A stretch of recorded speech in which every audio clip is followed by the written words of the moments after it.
Pada suatu hari Rasulullah SAW ditemui oleh malaikat Jibril. Rasul pun bertanya, "Ada apa wahai Jibril?" Jibril menjawab, "Wahai Muhammad, sesungguhnya hari ini Allah Subhanahu wa Ta'ala sedang mengobarkan nyala api neraka, dan seluruh para malaikat amat ketakutan. Mereka tidak tahu harus bagaimana. Untung aku ingat," kata Jibril, "bahwa engkau Muhammad adalah sumber cinta dan sayang Allah Subhanahu wa Ta'ala kepada alam semesta. Dengan alasan itu aku kesini, bertabaruk mengambil berkah dengan cinta Allah kepada dirimu, ya Rasulullah, ya Muhammad."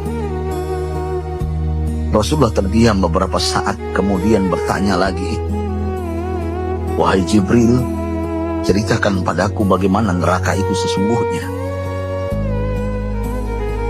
Jibril menjawab, "Wahai Muhammad,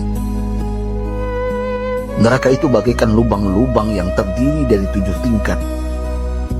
Jarak antara satu lubang dengan yang lain ialah perjalanan 70 tahun.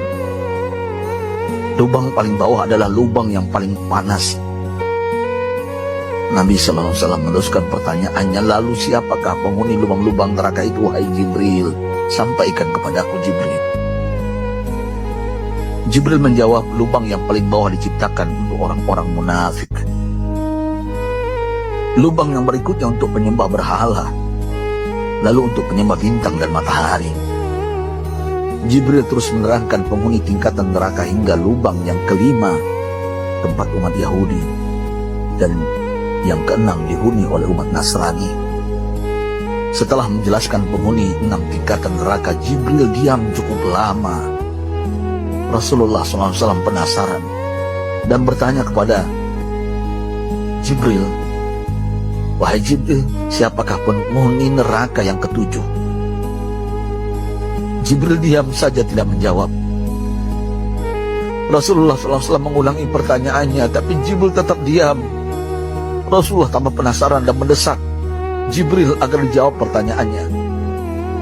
Akhirnya Jibril pun berkata, "Umatmu, wahai Muhammad, mereka itu para pelaku dosa besar di kalangan umatmu, yang dimana sampai mereka mati belum sempat bertaubat." Mendengar jawaban Jibril, Rasulullah langsung jatuh pingsan. Jibril merangkulnya dan meletakkan tubuh baginda di atas pangkuannya. Tak berapa lama Rasulullah SAW sadar dan langsung menangis bersimbah air mata dengan terisak-isak. Rasulullah mempertegas pertanyaannya, "Wahai Jibril, apakah benar ada di antara umatku yang masuk neraka?" Jibril menjawab, "Benar, wahai Muhammad, pelaku dosa besar di antara umatmu yang belum bertaubat." Setelah itu Rasulullah menghadap kiblat dan sujud kepada Allah dalam isak tangisnya. Sesekali dengan suara pelan beliau membisikkan kata-kata, "Ummati ya Rabb, ummati, ummati, ummati." Beliau SAW tidak mengangkat kepalanya dalam keadaan seperti itu selama 3 hari 3 malam, kecuali setiap Bilal bin Rabah mengumandangkan azan, barulah beliau bangkit untuk menjadi imam, dan setelah itu kembali sujud lagi. Pada hari ketiga Abu Bakar menyadari hal ini, beliau mengetuk pintu Rasulullah dan mengucapkan salam 3 kali, namun tidak terdengar jawaban. Abu Bakar sedih dan berseru di hadapan pintu Nabi besar Muhammad SAW, "Apakah ada jalan untuk masuk ke rumahmu ya Rasulullah?" Tetap tidak ada jawaban. Di jalan Abu Bakar bertemu sahabat Umar. "Mengapa engkau menangis, wahai Abu Bakar?" kata Umar. Abu Bakar menceritakan keadaan Rasulullah SAW. Maka Umar pun melangkah menuju rumah Rasulullah dan terjadilah hal yang sama. Umar pun pulang dan menangis.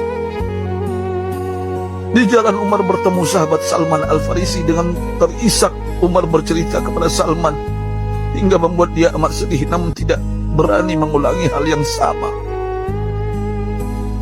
Salman melangkah menuju rumah Fatimah radhiyallahu anha dan menceritakan hal itu. Setelah berlari, Fatimah menuju rumah ayah tercinta dan mengetuk pintu sambil mengucapkan salam. Mendengar suara lembut putri tercinta, sejuklah dada Rasulullah. Beliau bangkit dari sujud dan membuka pintu. Alangkah terkejutnya Fatimah melihat Rasulullah, ayah tercinta, amat kurus dan pucat. Fatimah memeluknya lalu menangis. Wahai ayah, apa yang terjadi? Mengapa engkau amat sedih seperti ini? Rasulullah kembali menangis dan berkata dengan suara lirih, wahai Fatimah, belahan jiwaku, bagaimana mungkin aku tidak sedih sedangkan Jibril mengatakan akan ada kelak umat kuat yang akan masuk neraka. Subhanallah, betapa besar cinta Rasulullah kepada kita umatnya. Sahabatku, Rasulullah mencintai kita. Antaman ma'aman ahbabta, engkau akan berkumpul dengan orang yang kau cintai. Mari kita mencintai baginda Nabi besar Muhammad SAW yang mencintai kita, umat yang tidak rela kita masuk neraka. Mari kita mencintai beliau dengan berselawat.